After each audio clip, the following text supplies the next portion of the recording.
આજના મોંઘવારીના સમયમાં ઘરનું ગુજરાન ચલાવવા પતિ પત્ની બંનેએ કમાવવું જરૂરી બની ગયું છે। ઘણા કિસ્સાઓમાં તો માતાઓ ઘરના ભરણ પોષણ માટે તેમના નાના બાળકોને અન્યના ભરોસે મૂકીને નાના મોટા કાર્યો કરે છે, જેના લીધે તેઓ બાળકના ઉછેર અને શિક્ષણ પાછળ સમય ફાળવી શકતા નથી। ત્યારે ચેતના સંચાલિત ડે કેર સેન્ટરમાં મહિલાઓ તેમના બાળકોને ટેન્શન મુક્ત રીતે મૂકી નાના મોટા કાર્યો કરી સ્વનિર્ભર બની શકે છે।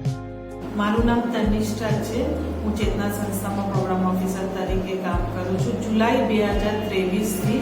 ચેતના સંસ્થાએ ભરૂચ જિલ્લાની ઝઘડિયા તાલુકામાં 10 ડે કેર સેન્ટર એટલે કે ઘોડિયાઘર ચાલુ કરવામાં આવ્યા છે। શરૂઆતમાં આપણા પાસે 150 જેવા બાળક હતો, હમણાં 167 જેટલા બાળકો છે। ઘોડિયાઘરની મુખ્ય હેતુ એવું છે કે જે કામકાજી બહેનો છે, જે બાળકોને દેખરેખ યા ચાઇલ્ડ કેરના લીધે કામે નથી જઈ શકતા, મે બી આ ખેતમાં જ હોઈ શકે, મજૂરી ડેલી લેબર હોઈ શકે, યા ફેક્ટરીઝ યા કંપનીઝમાં હોઈ શકે, એવા બહેનો શાંતિથી પોતાના બાળકને રાખીને કામમાં જઈ શકશે। અને એમાં ખાલી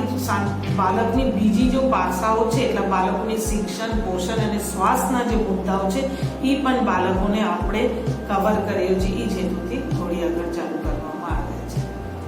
ચેતના સંસ્થા દ્વારા જુલાઈ 2023થી ભરૂચ જિલ્લામાં ઝઘડિયા તાલુકામાં 10 ડે કેર સેન્ટર એટલે કે ઘોડિયાઘર ચાલુ કરવામાં આવ્યા છે। થોડીક હું ઘોડિયાઘર ચાલુ કરવાની હેતુથી વાત કરું કે આપણે જ્યારે ચેતના સંસ્થા ગુજરાતના જે ઇન્ડસ્ટ્રીયલ એરિયાઝ છે, જે મુદ્રા, કચ્છ, સાણંદ, ગાંધીનગર, એમાં જ્યારે આપણે કામ કરતા હતા અને ખાસ કરીને પૂર્વ પ્રાથમિક શિક્ષણ સાથે બાળકો સાથે કામ કરતા હતા, ત્યારે બહેનો જે કામકાજી બહેનો છે એ એક મુદ્દા બહુ જ તીવ્ર થઈને નીકળી રહ્યા હતા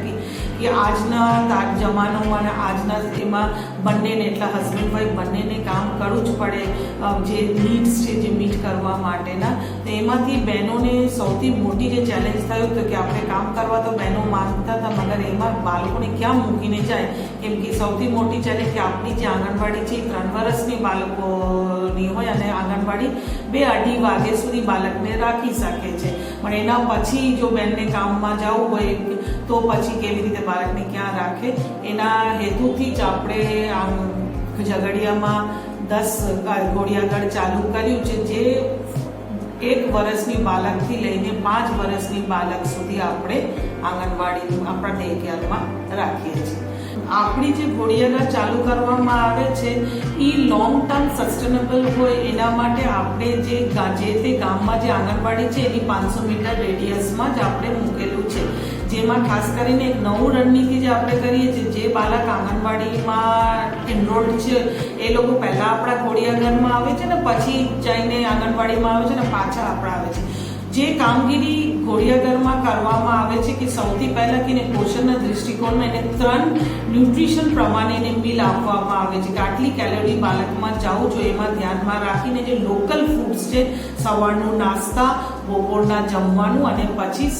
સાંજે જવા પહેલાં એક પોષણના દૃષ્ટિકોણમાં આપવાના, હાઇજીન, બાળકોને હાઇજીન મેન્ટેન કરવા માટેના હાથ ધોવાનું, એ બધું જ અલગ રીતે કરવામાં આવે છે। ત્રીજું, બાળકની સ્વાસ્થ્યના ધ્યાનમાં રાખીને કે રોજ જે બાળકો આવે એના ટેમ્પરેચર નોટ કરવાનું, અસ્વસ્થ હોય તો એનું ના આવતા હોય તો એનું નામ અને પેરેન્ટ્સ સાથે પૂછવાનું, અને વર્ષમાં આપણે 2 હેલ્થ કેમ્પ કરવામાં આવે છે। એના સિવાયના કે બાળક જે આપણા ઘોડિયાઘરમાં હોય ઉંમર પ્રમાણે આપણે પૂર્વ પ્રાથમિક શિક્ષણ યા બાળકોની ગતિવિધિ કરવામાં આવે છે, જેમાં ખાસ કરીને બાલ વિકાસને જે આયામો છે એ એક્ટિવિટીઝ તો આપણે કરવામાં આવે છે। એના સિવાય આપણે દિવાળમાં બાળકો જે એક્ટિવિટીઝ કરતા હોય છે એને ચોંટાડવાનું નીચે બોર્ડ પણ આપેલું હોય છે, જેમાં બાળક ચિત્ર દોરી શકે છે, અને એને એટલું એક્ટિવિટીઝ આપણે આપવામાં આવે છે કે જેનાથી આપણે એને આખું 4-5 કલાક રહી શકે છે। અને જે બહેનો ખાલી જે માતાઓ મૂકીને જાય છે, માતાઓ એવું પણ કહેવામાં આવે છે કે એ લોકો આપણે ઓબ્ઝર્વ પણ કરીએ છીએ, ખાલી આવક રીતે ઇકોનોમિકલી એનું રાઇઝ કે હાઇક મળ્યું એ નથી, એના સિવાય માતાઓ કહે છે કે હવે જે એ લોકો કામમાં જાય છે તો શાંતિથી જે મેન્ટલ પીસ આપણે કહીએ માતા તરીકે